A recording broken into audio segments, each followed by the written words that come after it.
World top rankings ఉన్న యూనివర్సిటీస్లో ఎలాంటి IELTS రాయకుండా ఫ్రీ ఎడ్యుకేషన్ అండ్ స్కాలర్షిప్ అందుకోవాలంటే కాంటాక్ట్ విదేశ్ కన్సల్ట్స్. నమస్కారం, ఐ డ్రీమ్ ప్రేక్షకులకు స్వాగతం. ఇవాళ మనతో పాటు ఉన్నారు స్పిరిచువల్ ఆస్ట్రో సైకాలజిస్ట్ కల్పవల్లి గారు. వారితో మాట్లాడి మరిన్ని విషయాలు తెలుసుకుందాం. నమస్కారం అమ్మ. చెప్పరా అమ్మ, అయితే జాతకాల పేరిట మీ జాతకంలో ఈ దోషం ఉంది, ఈ పరిహారం చేసుకోకపోతే ఇక కథం అని భయాలు పెట్టి లక్షలకి లక్షలు పోసేస్తున్నారమ్మా పరిహారాల కోసం అని. ఇచ్చేవాళ్ళు ఉన్నారు, తీసుకునే వాళ్ళు అంతే అంటారమ్మా? ఆ భయం ఎక్కువ ఉండిపోతుంది కదా, ఈ దీని మీద మీ కమెంట్ అమ్మా. కామెంట్ అని ఏం కాదు కానమ్మా, అసలు జ్యోతిష శాస్త్రాన్ని అనుసరించి జాతకం చెప్పడం, జా అంటే పుట్టుక, మన పుట్టుక విషయాలన్నిటినీ చెప్పే విధానం. జాతకం ఏం చెప్తుంది అంటే సూచిస్తుంది. జాతకం ఎప్పుడు సూచనా శాస్త్రం. నీకు ఇలా అయిపోతుంది అని చెప్పే అర్హత మాకు లేదు. ఓకే. జ్యోతిష్కులకు అలా ఉండదు, నీకు ఇది అయిపోతుంది అని చెప్పకూడదు. ఓకే. ఎందుకని భగవంతుడు పుట్టినప్పుడే రాసి పంపిస్తాడు. నీ పుట్టుక ఎవరిది? నేను చెప్తే నువ్వు కన్నావా? ఆ పిల్లాడే పుట్టాలంటే పుట్టాడా? అమ్మాయి అయినా పుట్టుండొచ్చుగా, పుట్టకపోవచ్చుగా, మన చేతిలో లేదుగా. భగవంతుడు ఏం చేయదలుచుకుంటే నీ పూర్వజన్మ సంస్కారం వల్ల నువ్వు బయటకు వస్తావు. నీ సంస్కారంతో నీకు 88,000 సంవత్సరాల నుంచి నీ జీవి ఎక్కడో వెతుక్కుని హేతువు కోసం చూసుకుని ఆ హేతువు దొరికినప్పుడు నువ్వు ఎక్కడో ఒక చోట తల్లి. మరి అందరికీ అందరి పిల్లలు ఒకేలాగా ఉండరుగా. ఒకే తల్లి కడుపున పుట్టిన పిల్లలు కూడా ఒకలాగా ఉండరు. ఎలాగా అంటే మనం చేసుకున్నటువంటి పూర్వజన్మ పుణ్య ఫలితం వల్లనే మనకి జన్మ అనేది వస్తుంది. ఈ జన్మలో ఇవాళ నువ్వు వచ్చావు అంటే ఎంతో పుణ్యం చేసుకుంటే నీకు చక్కటి మానవ జన్మ వచ్చింది. ఈ మానవ జన్మని నువ్వు జాగ్రత్తగా కాపాడుకోవాలి. ఎందుకని? మానవ జన్మకి విచక్షణ ఎక్కువగా ఉంటుంది. మాట్లాడగలదు, ఆశించగలదు, చేయగలదు, చెప్పగలదు, మనసుతోటి అన్ని చోట్ల అట్లా తిరిగి రాగలగదు. ఎన్ని చేయగలిగేది ఒక్క మనిషే. అలాంటి మనిషి ఎలా ఉండాలి? ఎప్పుడు కూడా ఆలోచనతోటి ఎట్లా ఉండాలి? భగవంతుడి యందే 24 గంటలు మనసు పెట్టి ఉండాలి. మరి అలా ఉన్నప్పుడు ఇక దానికి ఆయన తెలుసుగా ఏం రాయాలో, ఏం చెప్పాలో, ఏం పెట్టాలో ఆయన రాసి పంపించాడు. మీరు వచ్చి అడిగిన ప్రశ్నలో జాతకము అన్నారు. జాతకం అంటే ఏంటి? పుట్టినప్పుడు గ్రహాలు ఉండేటువంటి స్థితి ఏంటో తెలుసుకుని అక్కడ మనం చక్రం తయారు చేయడమే. అయితే అంతరిక్షంలో మీరు ఇలా తలకాయ ఎత్తి చూస్తే అక్కడ ఇలా ఉంటుందా డబ్బాలు అంటే ఉండవు. అక్కడ వృత్తాకారాలు ఉంటాయా? ఉండవు. కానీ నీవు పుట్టినటువంటి సమయానికి చంద్రుడు ఎక్కడున్నాడు, అలాగే లగ్నం ఏమిటో తెలుసుకుని ఇక్కడ మనం భూమి మీద ఉన్నప్పుడు భూకేంద్రీకరణ సిద్ధాంతం ప్రకారంగా అక్కడ ఏమవుతుంది అని అంటే అక్షాంశాలు రేఖాంశాలు ఉన్నాయి కదా, అదంతా ఖగోళ విజ్ఞాన శాస్త్రమేగా. దాన్ని అనుసరించి మనం ఉన్న ప్రదేశం నుంచి అవి ఎక్కడున్నాయని ఒక గీత గీసుకుంటే మనకి లెక్క వేసుకున్నామంటే వేదాలు చెప్పినటువంటి లెక్కలే ఈ జాతక చక్రాలు. చక్కగా జాతక చక్రం వేసుకుంటాం. అయితే ఆ జాతక చక్రాన్ని అనుసరించి నువ్వు పుట్టిన నక్షత్రం స్వాతి నక్షత్రం, ఇక్కడున్నాడు చంద్రుడు అని తులారాశిలో ఉండేటువంటి దగ్గర చంద్రుడిని వేసుకుని లగ్నం ఎక్కడుందో చూసుకుని రవిని అనుసరించి లగ్నాన్ని వేసుకుని మనం చక్కగా ఒక డబ్బా తయారు చేసేసుకున్నాం. ఇదే మన జాతక చక్రం. ఈ జాతక చక్రాన్ని అనుసరించి ఇంకా దానికి జ్యోతిష శాస్త్రాన్ని అనుసరించి ఫలిత భాగం చెప్తాము, లెక్కల భాగం, సిద్ధాంత భాగం చెప్తాం, అన్నీ చెప్పుకుంటాం. చెప్పినప్పటికీ సూచిస్తాము. జ్యోతిష్కుడు చేయవలసిన ఏంటి? అద్వేషి నిత్య సంతోషి. ఆయన ఎప్పుడు కూడా దేన్ని కూడా విధానం నేను చెప్పినట్టే జరుగుతుంది అనేది కాదు. అక్కడ భగవంతుడు చెప్పింది ఈ రకంగా ఉన్నది, మీరు ఈ రకంగా ఉండండి. ఈ గ్రహం వల్ల మీకు ఇబ్బందులు కలగవచ్చేమో కాబట్టి మీరు జాగ్రత్త పడండి. మీరు మీ నడవడిక జాగ్రత్తగా పెట్టుకోండి. మీకు అనారోగ్యం ఉందని ఈ పని చేయండి. ఎట్లాగూ వైద్యుడి దగ్గరికి వెళ్ళి సలహాలు తీసుకుని అనారోగ్యానికి కావాల్సిన మందులు వేసుకునేటప్పుడు భగవంతుని కూడా ఆరాధన చేసుకోండి. అన్ని రకాలు కూడుకున్నట్టయితే మీకు తొందరగా ఆ అనారోగ్యంలో నుంచి బయటపడతారు అని చెప్పమని చెప్పింది కానీ శాస్త్రం హ్మ్. నీకు ఇదే అయిపోతుంది నువ్వు 1,00,000 రూపాయలు ఇవ్వని మాత్రం శాస్త్రం చెప్పలేదు. ఓకే. ఒకటి. రెండవది ఏంటి అని అంటే జ్యోతిష శాస్త్రాన్ని అనుసరించి నువ్వు ఫలితాలని చెప్పేటప్పుడు ఫలితం మీద నువ్వు చెప్పేదానికి నీ ఏవి హక్కు నీకు లేదు. హ్మ్. నీ ఆయుర్దాయం చెప్పే హక్కు నీకు లేదు. ఓకే. నీకు ఫలానా జరుగుతుంది కానీ గ్రహస్థితి గమనం ఎలా ఉంది, గోచార పరిస్థితి ఎలా ఉందో తెలుసుకుని చెప్పేటప్పుడు జ్యోతిష్కులు చేయవలసిన పని ఏంటంటే నీకు ఇలా జరుగుతుందమ్మా, హ్మ్. కాబట్టి ఇలాంటివన్నీ నీ జాతక చక్రంలో అన్ని సూచిస్తున్నాయి, వీటి యందు నువ్వు జాగ్రత్త పడాల్సిన అవసరం కొంత ఉన్నది. హ్మ్. నువ్వు దేనికోసం వచ్చావు, నీకు వివాహం ఎప్పుడు అవుతుంది అని అడుగుతారు జనరల్గా. హ్మ్. క్వశ్చన్ చెప్తున్నాను, ఒక ఉదాహరణ ప్రశ్న. హ్మ్. ఆ సమయం పలానా సమయం పుట్టంగానే పిల్లవాడి జాతకం తీసుకొచ్చి ఇచ్చి పెళ్ళి ఎప్పుడు అవుతుందని అంటే పుట్టంగానే పెళ్లి చెయ్యం కదా, చెయ్యం. పుట్టంగానే చెయ్యం. ఎంత వయసు వచ్చాక చేస్తాము? 21, 22 ఏళ్ళు చట్ట ప్రకారంగా 22 ఏళ్ళ తర్వాత చేస్తాం.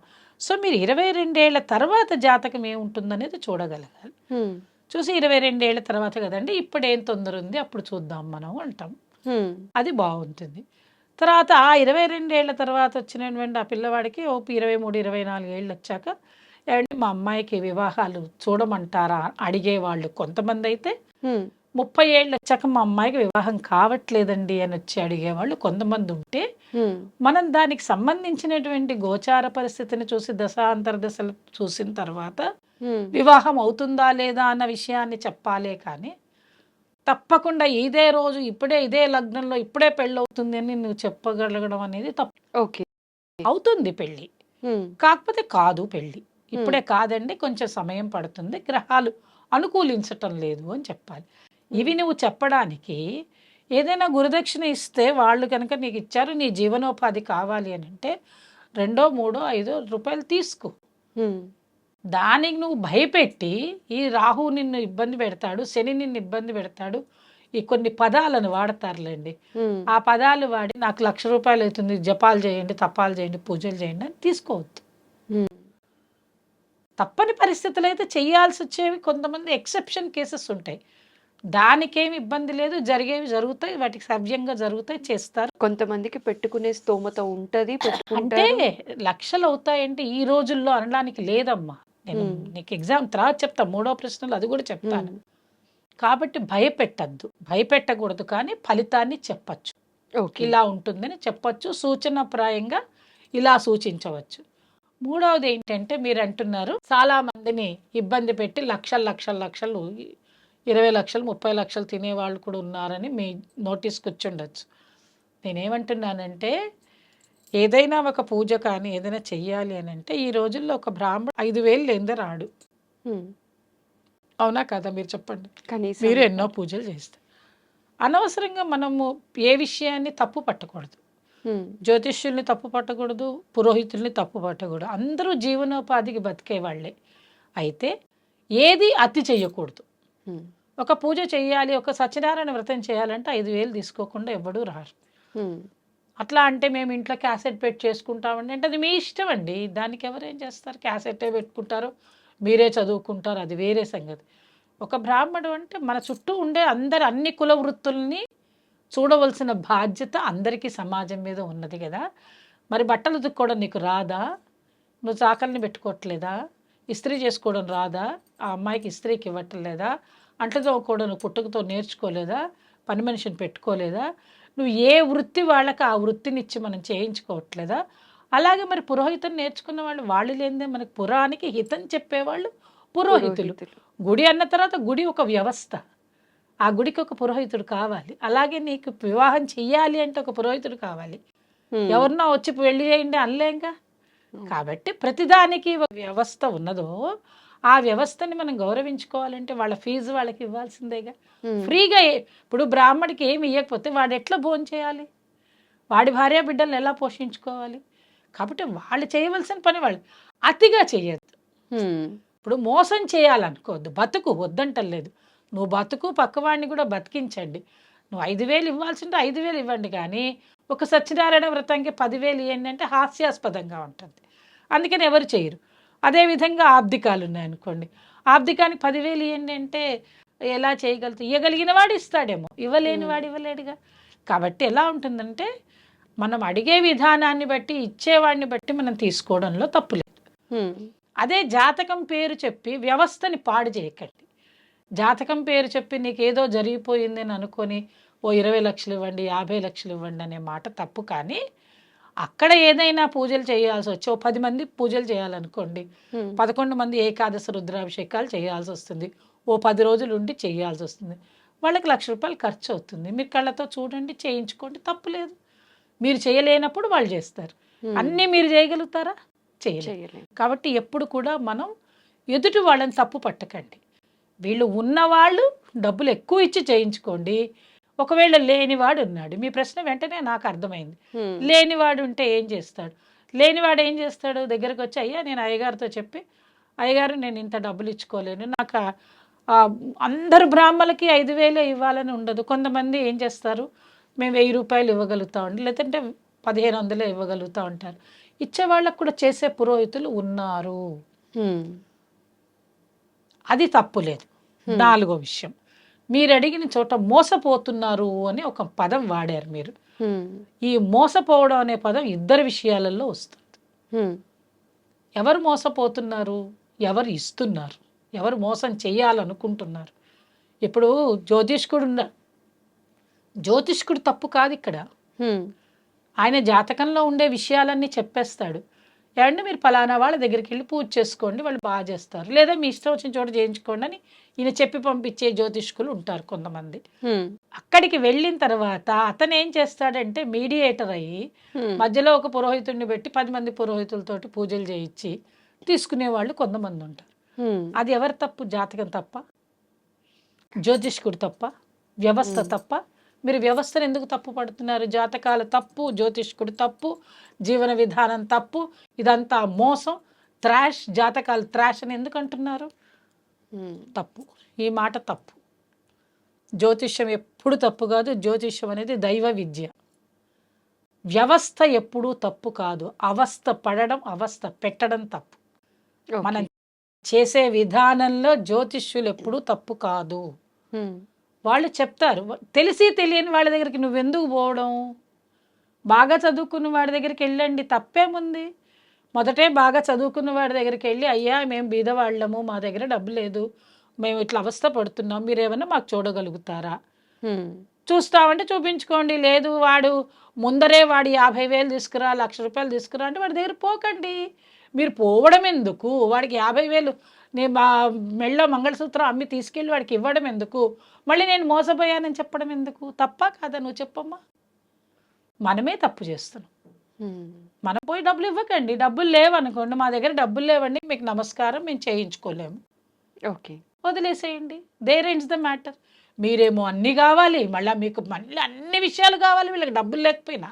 అంటే ఏమైపోతుందంటే అమ్మ, కొందరి విషయంలో, అందరూ అని కాదు కానీ, జాతకం చూసిన వెంటనే ఈ పరిహారం జరగకపోతే ఈ ప్రమాదం జరిగే అవకాశం ఉంది అని చెప్పారనుకోండి, అలాంటప్పుడు ఎక్కడో తెలియని భయం, చేసుకోకపోతే ఏమైపోతుందో. అయితే ఇప్పుడు నీ ప్రశ్న ఏంటి? వాడు చెప్పడం తప్పంటావా? పరిహారానికి డబ్బులు పోగొట్టుకుంటున్నారేమో, అది తప్పు. నీ ఆలోచన విధానం తప్పు. నేను చెప్తా దానికి ఎందుకు తప్పు అంటున్నాను. జ్యోతిష్యంలో జాతకం చూసిన తర్వాత నీకు అనారోగ్యం, డాక్టర్ దగ్గరికి వెళ్ళావు, నీవు డాక్టర్ దగ్గరికి వెళ్ళావు, నీకు అనారోగ్యం ఉంది. అనారోగ్యం అనేది దోషమా కాదా? దోషమే. అన్ని అనారోగ్యాలు, తలకాయ నొప్పి, జ్వరం అనే పోవుగా. బాగా చక్కగా డ్రెస్ చేసుకుని నీట్గా పెళ్ళికి వెళ్ళినట్టు కూడా మనం డాక్టర్ దగ్గరికి పోతాం ఒక్కొక్కసారి, గుర్తు తెచ్చుకోండి. ఏంటోనండి ఈ మధ్య కొంచెం చికాగ్గా ఉంటుంది, ఏదో ఇబ్బంది కలుగుతుంది, ఎంతమ్మా కొంచెం వయసు వచ్చింది కదా, 50 ఏళ్ళు వస్తే ఒకసారి ఫుల్ టెస్ట్ చేయించుకోండి అని అన్నారు అనుకోండి డాక్టర్. ఏదో ఒక దోషం ఉండొచ్చు, మనకి ఆ డాక్టర్కి తెలుస్తుంది. ఒకప్పుడు రోజుల్లో నాడి పట్టుకుని చెప్పేవాళ్ళు, ఒకప్పుడు స్టెతస్కోప్ పెట్టి చెప్పేవాళ్ళు, ఇప్పుడు డాక్టర్స్ టెస్ట్లను బట్టి చెప్తున్నారు.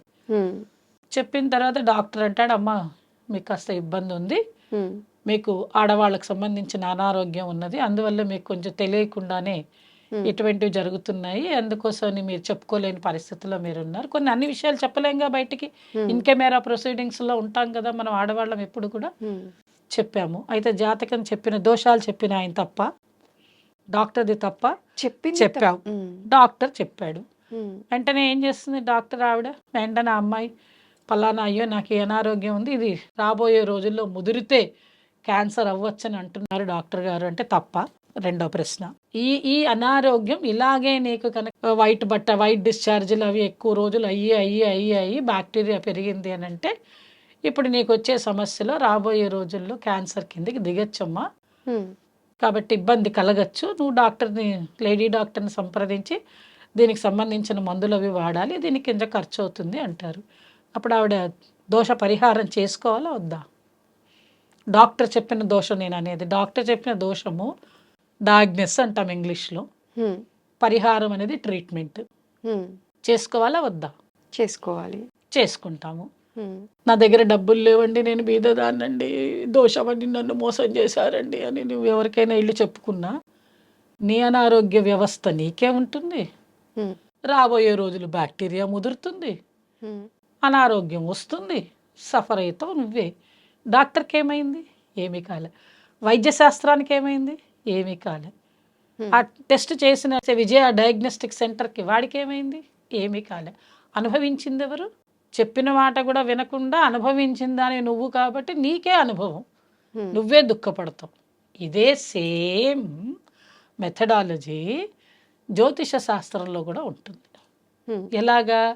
జాతకాలు చూసినప్పుడు మీకు ఏదైనా దోషాలు గట్టిగా ఉంటే, ఆ దోషాల వల్ల కాస్తంత ఇబ్బందులు కలిగే సూచనలు ఉంటే ఆ జ్యోతిష్కుడు చెప్పే విధానంలో అమ్మ మీకు ఈ జాతకంలో కొన్ని దోషాలు కనిపిస్తున్నాయి, చేసుకుంటే మంచిది, లేకపోతే ఇబ్బంది మీకు ఉండొచ్చు, దానివల్ల నాకే ఇబ్బంది లేదు, నేనైతే ఇవి చూశాను, మీకు ఈ ఇబ్బందులు ఉన్నాయి, రాబోయే రోజుల్లో మీకు ఇబ్బంది కలగచ్చు, మీకు ఏదైనా పరిహారం చేసుకోండి. సంతానం కోసమే వచ్చారు అనుకుందామండి. మీరు చెప్పిన ఎగ్జాంపుల్కి నేను సంతానమే చెప్తాను జ్యోతిష్కుడిగా. ఎందుకంటే ఎవరైనా ఇవి కామన్ క్వశ్చన్స్ సురేఖ, అందుకే నేను ఇంత విపులంగా చెప్తున్నాను. ఎందుకంటే బీయింగ్ ఎన్ ఆస్ట్రాలజర్, రెండవది ఏంటి అని అంటే నేను ఆస్ట్రాలజీ వాళ్ళకి పాఠాలు చెప్పే ప్రొఫెసర్ని కాబట్టి తెలుగు యూనివర్సిటీలో నేను పాఠాలు చెప్తాను జ్యోతిష్కులకి.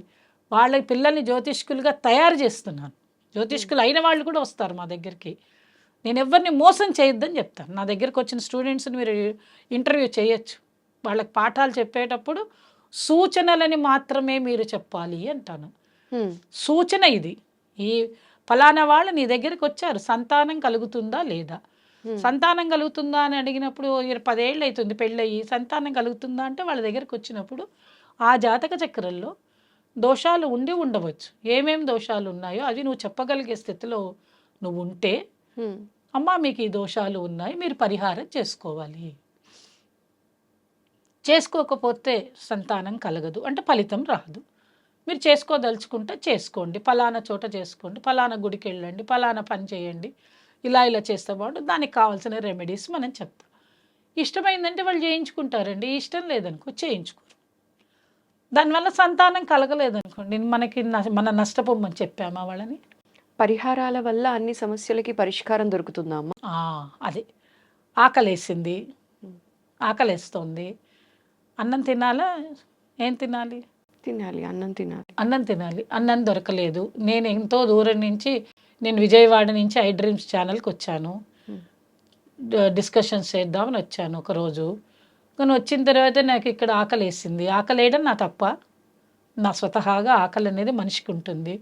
అన్నం దొరకలేదు, పరిహారం ఏంటి? అన్నమే. అన్నం దొరకలేదు, అన్నం దొరకకపోతే ఏం చేస్తాను? ఇడ్లీ దొరకలేదు, మంచినీళ్ళు దొరకకపోతే కొబ్బరి నీళ్ళు, ఏదో ఒక దాంతో నా కడుపు నింపుకుంటాను. పరిహారం గురించి చెప్పడం తప్ప, దోషం ఉన్నదని చెప్పడం తప్ప, తీర్చుకోవడం తప్ప, అన్నీ అవసరమేగా. మనకు తగ్గట్టుగా మనం చేయాలి. అన్ని పరిహారాలకి కడుపు నిండుతుంది, అన్ని పరిహారాలంటే అన్నం తింటేనే కడుపు నిండలా, కొబ్బరి నీళ్ళకు కూడా కడుపు నిండింది నాకు మరి కదా. కాబట్టి ఒక దోషం ఉన్నది అని చెప్పినప్పుడు ప్రతిదానికి పరిహారం చేసే వాళ్ళని బట్టి ఉంటుంది. సురేఖ నాకు ఆకలేసింది సురేఖ అంటే నువ్వు అన్నం పెట్టగలిగే సురేఖవైతే అన్నం పెడితే కడుపు నిండుతుంది. నేను పెట్టలేను అంటే పలానా మరేఖను రమాదేవో లేకపోతే ఇంకో అమ్మాయో ఇంకోళ్ళో వస్తే ఒక కొబ్బరి నీళ్ళు మంచినీళ్ళు తెచ్చి అమ్మ మా దగ్గర ఇవే ఉన్నాయంటే కూడా నా కడుపు నిండిందా లేదా? పరిహారం అనేది అట్లాంటిది. అమ్మ అయితే రకరకాల పరిహారాలు ఉంటాయి కదా. జాతక రీత్యా ఒక సమస్య ఉన్నప్పుడు డబ్బులు పోగొట్టుకోకుండా వాళ్ళకి వాళ్ళే స్వతహాగా చేసే పరిహారాలు కూడా 100 ఉంటాయా? ఉన్నాయి, 100 ఉంటాయి. అవి కూడా మీరు ఉన్నాయి. చేసుకోరుగా. ఉమ్, ఇప్పుడు మీకు ఇబ్బందిగా ఉందమ్మా అంటే మిమ్మల్ని మేము చెప్తాం, అయ్యా మీరు ప్రతిరోజు గుడికి వెళ్ళండి. నా వల్ల కాదు, వెంటనే క్వశ్చన్కి ఆన్సర్ వచ్చేస్తుంది. 108 ప్రదక్షిణాలు చెయ్యండి. అమ్మో నేను చెయ్యలేను, ఉమ్, ఏం కష్టపడద్దు, అది మీకు ఎక్సర్సైజ్ కిందే వస్తుంది. కనీసం 11 ప్రదక్షిణ, అబ్బా మాకు టైం లేదు. వీళ్ళు చెప్పే జవాబులు. మా అబ్బాయికి టైం ఉండదండి, నేను చెయ్యొచ్చా, నాకు షుగరు. నువ్వే 100 ప్రశ్నలు చెప్తే, నువ్వే 10 జవాబులు చెప్తే ఇంకా నేనేం చెప్పాలి చెప్పు. అందుకనేంటి, everything is going to outsourcing. Um, నేను చేయలేనండి, మీకు పైసలు పడేస్తా, మీరు చేయండి, మీరు ఉన్నారు కదా. 5 రూపాయలు తీసుకునే చోట 2 రూపాయలు తీసుకోవమ్మా, ఏంది గట్ల చెప్తావు, ఏం కాదు తీసుకో అనేటోళ్ళు కూడా ఉన్నారు. నువ్వు 5 రూపాయలకి 2 రూపాయలే చూస్తున్నారు. నేను చెప్పేది ఇప్పుడు మొత్తం నీ ఎపిసోడ్ అంతా నేను చెప్పింది అదే. డబ్బులతోటి ప్రతిదాన్ని కట్టకండి. జాతకాలని, జ్యోతిష శాస్త్రాన్ని దయచేసి డబ్బులనే మాట అనకండి. అది దైవ శాస్త్రము, వేదాలలో ఒక శాస్త్రం అది. 6 జ్యోతిష్య 6 అంగాలలో ఒక అంగం అది. అటువంటి దాన్ని పట్టుకుని ఎవరో చేసినటువంటి తప్పులకి ప్రతి జ్యోతిష్కుణ్ణి, ప్రతి శాస్త్రాన్ని, ప్రతి వాళ్ళని మీరు అంటే పరిహారాలు చెప్పడం ఎందుకు? ఇంకా మీరు ఎందుకు రావాలి? అయితే మీకు నమ్మకం లేదు అంటే మీరు రాకండి. మీకు తగ్గుతుంది అని అంటే ఇంకొక ప్రశ్న కూడా ఉంది. నీ వెనక ప్రశ్న నేనే వేస్తా. మొత్తం తగ్గినాక తీసుకోవచ్చు కదా పైసలు అంటే, అది తగ్గేటట్టు చేసినవాడు వాడు అన్నం తినద్దా? వాడు కడుపంతా ఖాళీ పెట్టుకొని కూర్చోవాలా? వాడి బిడ్డకు ఫీజు కట్టుకోవద్దా? కట్టాలా వద్దా? మరి నువ్వు చేయాలనుకున్న పని నువ్వెట్లా చేయాలో వాడు చేయాల్సిన పని వాడు చేస్తాడు. చిన్న చిన్న పరిహారాలు ఏదైనా ఉన్నాయి అంటే వాళ్ళు పాపం జ్యోతిష్కులు చెప్తారండి, వీళ్ళు వినరు. ఉమ్, అమ్మ మీరు ఇంట్లో పారాయణం చేసుకోండి, చక్కగా మీరు ఇంట్లో గుడికి వెళ్ళి ప్రదక్షిణాలు చేయండి, లేదంటే ప్రతి మంగళవారం ఈ పలానా పూజ చేయండి, మీకు మీరు అనుకున్న పరిహారం దొరుకుతుంది దీనిలో. ఇవి శాంతి పరిహార ప్రక్రియలు. ప్రతి పరిహారం కూడా అంతేగాని వీళ్ళు చేసుకునేలాగా చెప్తారు. అయితే చెప్పినవి ఉన్నాయి. అసలు కొన్ని కష్టంగా చేయవలసినవి ఉంటాయి. అనారోగ్యాలకి కొంచెం ఏదైనా గట్టిగా ఉండే అనారోగ్యాలు ఏదైనా ఉన్నాయంటే వాటికి చేయాల్సింది ఉంటుంది. అలాంటి వాటికి చెప్తారు, ఇలా ఉంటుంది బాబు అని. ఇంకా చాలా పరిహారాలు ఉంటాయి. మీకేం తెలుసు? మీరేమో మీ దగ్గరికి వచ్చే వాళ్ళ గురించి మాట్లాడి లోకంలో ఉండేవే చూస్తారు. పెద్ద పెద్ద రాజకీయ నాయకులకి, పెద్ద పెద్ద గవర్నమెంట్స్ నిలబడడానికి, వాళ్ళు రావడానికి వాళ్ళు ఎంత కష్టపడతారు మీకేం తెలుసు? వాళ్ళకి లేరా ఆస్థాన జ్యోతిష్కులు లేరా? జ్యోతిష్కులు ఉంటారు, పరిహారాలు చేసేవాళ్ళు ఉంటారు, లక్షలు ఖర్చు పెట్టేవాళ్ళు ఉంటారు, అన్నిటికీ చేస్తారు. ప్రతి పరిహారం వెనక మోసం ఉన్నదనే మాట తీసేయండి. అందరూ మోసగాళ్ళు కాదు. మోసం చేసే ముందు, మోసం చేయబడే ముందు మీరు ఆలోచించుకుని, మీ విఘ్నత ఉండబట్టే మీరు జాతకం దాకా పోయారే. మరి మీకేం తోచక మీరు ఎందుకు వేరే వాళ్ళ దగ్గరికి పోవట్లేదు? మీకు మనసుకి ఏదైనా కొంచెం ఇబ్బంది కలిగింది అంటే, సురేఖకి ఇబ్బంది కలిగిందంటే తలక ఇట్లా అనుకుంటుంది, ఎవరిని అడిగితే బాగుంటుంది, కల్పవల్లమ్మ వస్తుంది కదా ఇవాళ అడిగి చూద్దాం, నాకేదో ఇట్లా సమస్య ఉందమ్మా, నేను ఎవరిని అడగాలో అర్థం కావట్లేదు అని నన్ను అడుగుతావు. ఎందుకని? జ్యోతిష్య శాస్త్రం అన్ని శాస్త్రాలని కలిసి ఉండేటువంటి శాస్త్రం కాబట్టి అన్ని శాస్త్రాలని కలుపుకుని నేను కౌన్సిలింగ్ చేస్తాను. నేను చదువుకునేది 12 శాస్త్రాలు చదివా. 12 శాస్త్రాల్లో ఉత్తిగా కాదు, పోస్ట్ గ్రాడ్యుయేషన్ చేసి చదివా. మళ్ళీ దానిలో ఉత్తీర్ణత కూడా సాధించిన తర్వాత నాకు అన్ని విషయాలు అర్థమవుతున్నాయి. ముఖ్యంగా ఇది మనస్తత్వ శాస్త్రానికి సంబంధించినటువంటి శాస్త్రమే జ్యోతిష శాస్త్రము. కాబట్టి జ్యోతిష శాస్త్రం తప్పు కాదు, దానిలో దోషాలు ఉన్నాయండం తప్పు కాదు, పరిహారాలు ఉన్నాయండం తప్పు కాదు. కానీ వ్యవస్థను ఎప్పుడూ తప్పు పట్టకండి. చేసే విధానం, చేయించుకునే విధానం మీ విఘ్నత మీద ఆధారపడి ఉంటుంది. కాబట్టి మీరు చేసుకోవాల్సిన ఏదైనా ఉంటే మీరు చేసుకోండి. చేయాల్సి వచ్చినప్పుడు మీ దగ్గర అర్హత ఉండి, అవకాశం ఉండి, చేయించుకునే స్తోమత మీకున్నది అంటే పెద్ద ఎత్తుకు వెళ్ళండి. లేని పక్షంలో మా వల్ల కాదండి గురువుగారు, పర్వాలేదు, ఏదైనా ఇబ్బంది కలిగిందంటే ఆ భగవంతుడే చూసుకుంటాడని వదిలేయండి. అంతేకాని మీరు డబ్బులు వాళ్ళకి ఇచ్చి చేతిలో పెట్టి ఆశపడి ఇంకా ఏదో నిధులు తోవడానికి వాటికి కూడా జ్యోతిష శాస్త్రాన్ని మధ్యకాలం కలుపుతున్నారు. అలాంటివన్నీ చెయ్యకండి. ఇవన్నీ ఏమీ లేదు. జ్యోతిష శాస్త్రంలో ఎవరి పేర్లు రాసుండవు సురేఖ. మేము అన్వయించుకోవాలి. రాజుగారు అని అన్నారంటే ఆ ప్రదేశాన్ని పరిపాలించే వాళ్ళు రాజు అని మేము అన్వయించుకోవాలి. అంతే తప్ప అక్కడ కేసీఆర్ గారి పేరో లేకపోతే రేవంత్ రెడ్డి గారి పేరో మోడీ గారి పేరో లేకపోతే అమిత్ షా గారి పేర్లు అట్లా రాసుండవమ్మా. అవన్నీ మనం చెప్పే విధానాన్ని బట్టి ఉంటాయి. కాబట్టి ఇంకొకసారి మీరు ఎప్పుడైనా ఈ వీటి గురించి రాసి చదివి చెప్పేటప్పుడు మాత్రం జ్యోతిష శాస్త్రంది తప్పు అని మాత్రం చెప్తే మాలాంటి వాళ్ళు ఒప్పుకోరు. నేను అసలే ఒప్పుకోను. ఇది దైవశాస్త్రం. ఎందుకు అంటే ఎవరో కొందరు పరిహారాల పేరిట ఇలా చేస్తూ బిజినెస్ డెవలప్ చేసుకునే క్రమంలో మనుషుల్ని తప్పు దారి పట్టిస్తున్నారు, భయాందోళన పెంచుతున్నారు అన్న విషయమై ఇంకొక మాట ఇప్పుడు మాట్లాడాలి నువ్వు తప్ప అన్నావు భయాందోళన. భయాందోళనలు అనే మాట నిజమైనటువంటిది కాదు. భయాందోళనలు వాళ్ళకు ఉంటాయి. ఆందోళన ఉంటేనే కదమ్మా వస్తావు నువ్వు. భయం ఉంటేనే వస్తావు కదా. వీళ్ళు పెట్టరు, వాళ్ళే పడతారు. అయితే ఎందుకని ఈ మాట రెండు వీళ్ళిద్దరిని కలుపుతున్నారంటే చెప్పినటువంటి దోష పరిహారం చేసుకోవడానికి ఇబ్బంది పడేది వాళ్ళు, దోషాలు ఇంత గట్టిగా ఉన్నాయని చెప్పడం వీళ్ళ ఎక్స్ప్రెషన్స్ అట్లా ఉంటాయి. కాబట్టి ఇవి రెండు మిక్స్ అయ్యేసరికి అలా బాధపడుతున్నారు తప్ప అలాంటిది ఏమీ ఉండదు. ఎవరు భయాందోళనలు చెందవద్దు. జాతక ప్రకారంగా ఇబ్బందులు ఉంటే ఏం పర్వాలేదు, దాన్ని తీర్చుకోవచ్చు. ఒక రోజు కాదు 10 రోజుల తర్వాత తీరుస్తారు. అది తీరిస్తేనే అవుతుందంటే మన కర్మ అనుభవించాలంటే నువ్వు తీర్చే లోపల అనుభవిస్తావు కూడా. అదేమి ఆగదండి. భూమి ఎప్పుడైనా ఆగుతుందా? తిరుగుతలేదు. అంతే మనవి కూడా అంతే, జాతక చక్రం కూడా అంతే. అంత మాత్రం చేత జ్యోతిష్యులు తప్పు, వ్యవస్థ తప్పు, వాళ్ళే భయపెట్టేస్తున్నారు, వాళ్ళే డబ్బులు తినేస్తున్నారు, వాళ్ళు దొంగలు, ఇక మీకు వచ్చిన నోటికి వచ్చిన మీడియా అంతా చెప్పకండి. అలాంటి మాటలు దయచేసి అనకండి. ఇది కూడా వేదంలో నుంచి ఒక అంగము, ఇది దైవశాస్త్రము. కాబట్టి నేను ఇలాంటి మాటలు ఎవరైనా అన్నా కూడా తప్పని కాదు నేను చెప్పేది. మీరు అన్న మాటలు తప్పని కాదు. మీరు చక్కటి సందేహాలని నివృత్తి చేసుకున్నారు. జాతకం చూసేదే ఇబ్బందులుగా ఉన్న వాళ్ళకి చూస్తారు, ఇబ్బందులుగా ఉన్నదని వాళ్ళు అడుగుతారు, వీళ్ళు చెప్తారు. చేయించుకోదలిచి స్తోమత ఉన్న వాళ్ళు జాగ్రత్తగా చేయించుకోవచ్చు. లేదనుకోండి భగవంతుడి మీద భారం వేసి ఒక కొబ్బరికాయ కొట్టి దండం పెట్టుకుని వచ్చేవాళ్ళు కూడా ఉన్నారు. ఇంకాక వాళ్ళకి సలహా ఏమిస్తున్నానంటే మీ తల్లిగారి పేరుని 108 సార్లు తలుచుకోండి, మీకు ఆ దోషం కూడా పరిహారం అయిపోతుంది. అవునా అమ్మ? మీకు ఇంకా చాలా చెప్తాను, ఇంకొక రోజు ఇంకా చెప్తాను. తల్లిదండ్రులను దూషించే వాళ్ళే పరమ దోషాన్ని అనుభవిస్తారు. పరమ దోషాన్ని అనుభవిస్తారు. ఇంత అంత దోషం కాదు. ఏ జ్యోతిష్కుడు అక్కర్లేదు దీనికి. తల్లిదండ్రులని సవ్యంగా చూసుకొని వాడు, తల్లిదండ్రులకు అన్నం పెట్టని వాడు, మీరు చూడలేదేమో ఇంకా తల్లిదండ్రులని కాళ్ళతో కొట్టేవాళ్ళు, వీళ్ళందరికీ ఎన్ని దోషాలు ఉండాలో అన్ని దోషాలు ఉంటాయి. వీటికి పరిహారం ఏ జ్యోతిష్కుడు చెప్పక్కర్లా, మీరే అనుభవిస్తారు.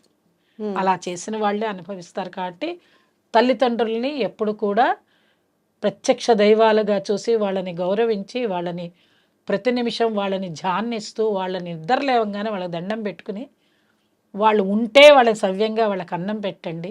తీసుకెళ్ళి ఆ ఓల్డేజ్ హోమ్స్లో పడేయకండి. మీ దగ్గరే ఉంచుకొని మీరు చూడండి. మీరు అన్నం తింటే ఒక ముద్ద వాళ్ళకు కూడా పెట్టండి. వాళ్ళ డబ్బుతోటే వాళ్ళని చూడకండి. తల్లిదండ్రులు అంటే పార్వతీ పరమేశ్వరులు.